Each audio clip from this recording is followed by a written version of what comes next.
I want to tell you a story of the old days, when people were different from now.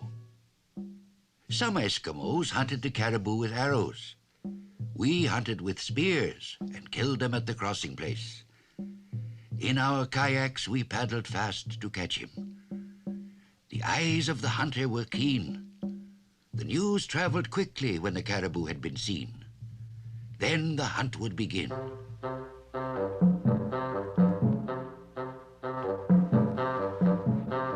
Soon the kayaks were floating, and quickly the hunters paddled across the lake to meet the caribou. My father told me that caribou were not plentiful in our part of the country. Only a small number came to us each season, crossing the rivers and lakes as they journeyed in search of food. The caribou has always been a great friend to the Eskimos. To honor him, my father made a song, and when I grew old enough to understand, he gave the song to me. Let my breath blow a song of the animals I have caught. Let my song praise the caribou as I paddle my kayak at the crossing place. There is joy in feeling the sun when it comes once more to the great world.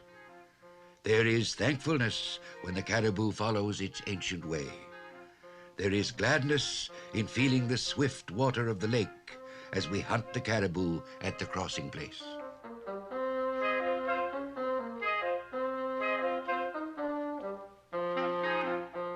My father told me about the times of great want, when the caribou did not follow its ancient way.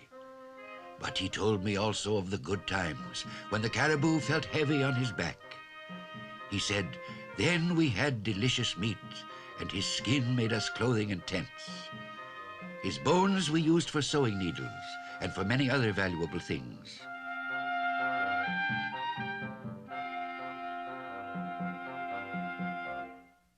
The seasons change, and the wind grows colder.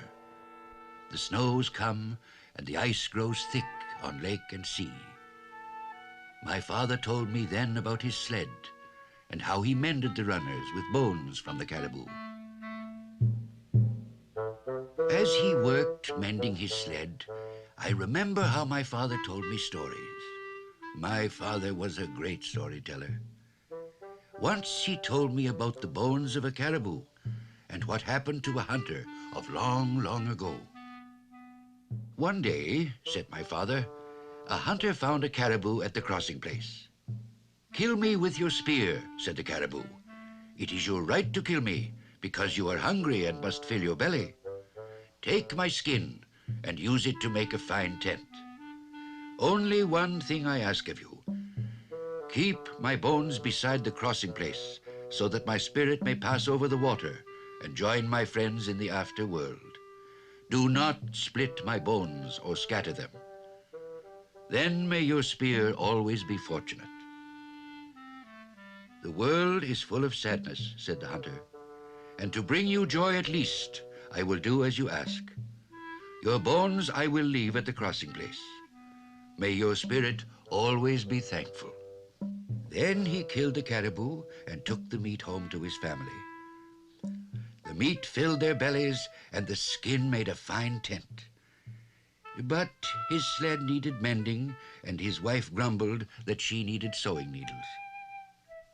What you say is undoubtedly true, said the hunter, but I made a promise, and the bones of the caribou must be left at the crossing place, or his spirit will be angry. But his wife had a bad temper and spoke in a harsh voice.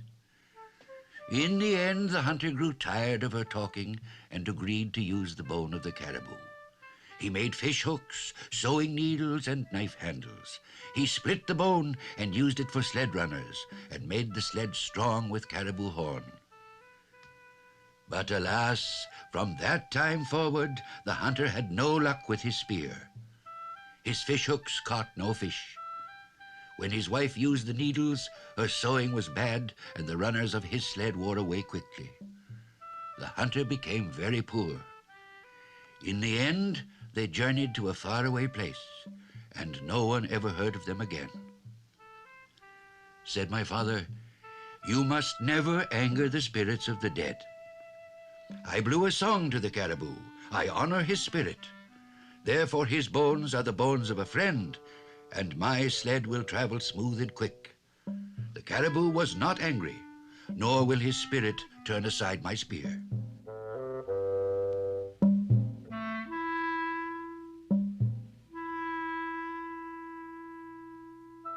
Now I will show you how we split the skin of animals, said my father. I will show you how to make lines or thongs for tying. Then he showed me this, and his hand was steady and sure.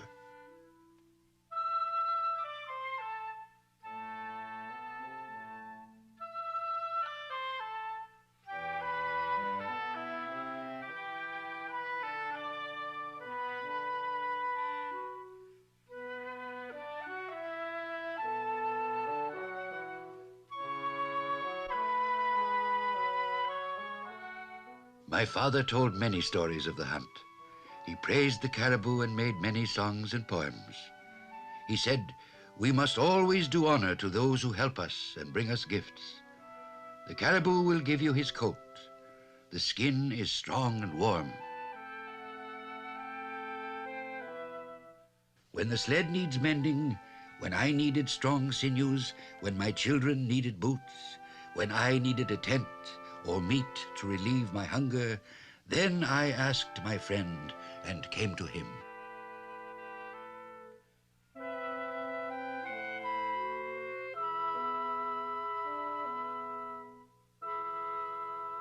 In my ears the wind is singing.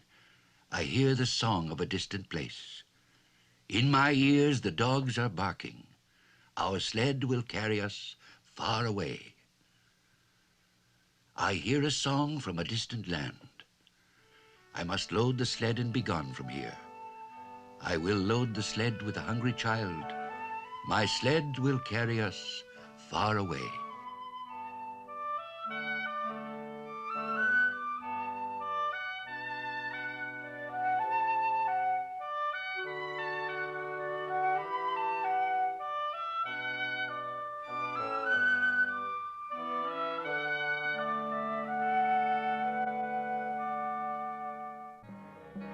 That fall, when the mist came down from the hills, we made camp near the crossing place.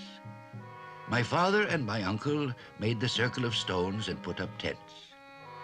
When I went to sleep, I remember dreaming of many caribou. At sunrise, my mother shook me. She said, "Get up, Tuktu. Today is the day of the hunt. You must be dressed and ready to go with your father to the crossing place. Wake up, wake up." "The men won't let me hunt," said I. "You must watch and learn," said my mother. "You are too young to throw a spear, but not too young to learn. Come, you must shake the sleep out of your eyes. Your father is waiting." So I went to meet my father, and my heart was glad. I found him, his sharp eyes looking all about. Together we went down to the crossing place. In the quietness of the early morning, my father told me something of the mysteries of the caribou, of their comings and goings, and how scarce they were in our part of the country. He told me about the great herds to the south, and how the noise of their hoofs was like thunder. "I have seen these things," said my father, "and one day you will see them too."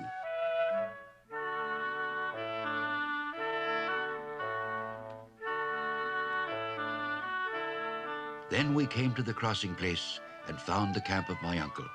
Excitement was big in my throat as I looked towards the other side. I cried, "There is a caribou!" "Tuktu is right," said my father. "He has the eyes of a great hunter. Come, there is no time to lose."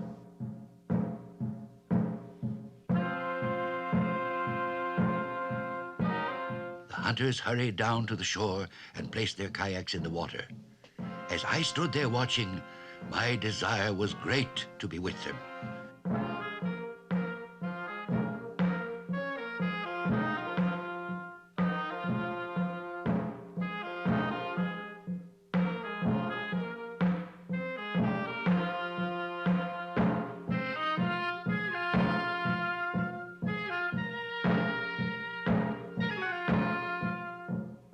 I watched the swift kayak of my father until it was far out in the lake.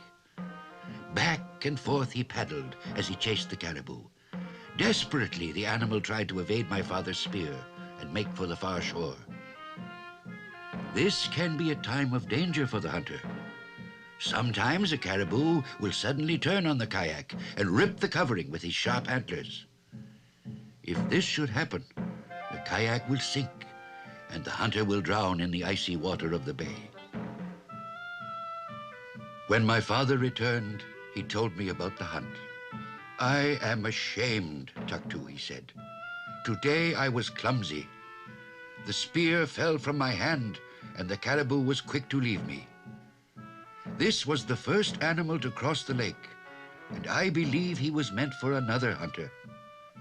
I blew a song in praise of the caribou, but perhaps his spirit did not hear."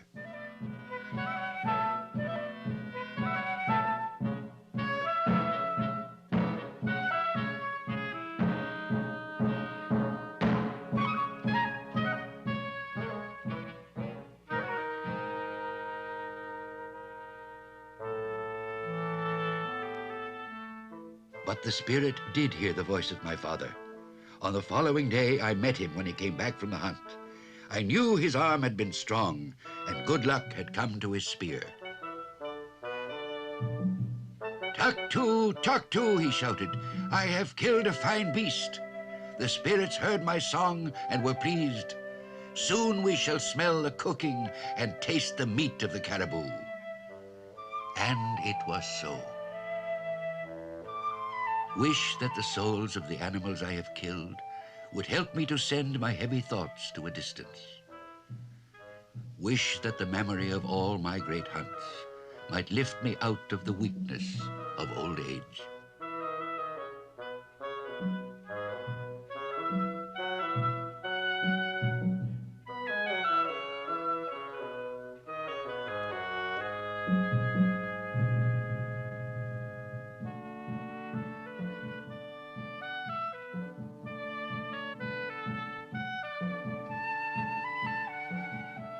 There were pots on the fire when the hunting was over. I sat with my friends and enjoyed the feast. I remember the fire and the smell of the cooking, and my breath blew a song at the crossing place. There were stories to tell when the hunting was finished, and these are the stories of days long ago. And that is the way we used to live.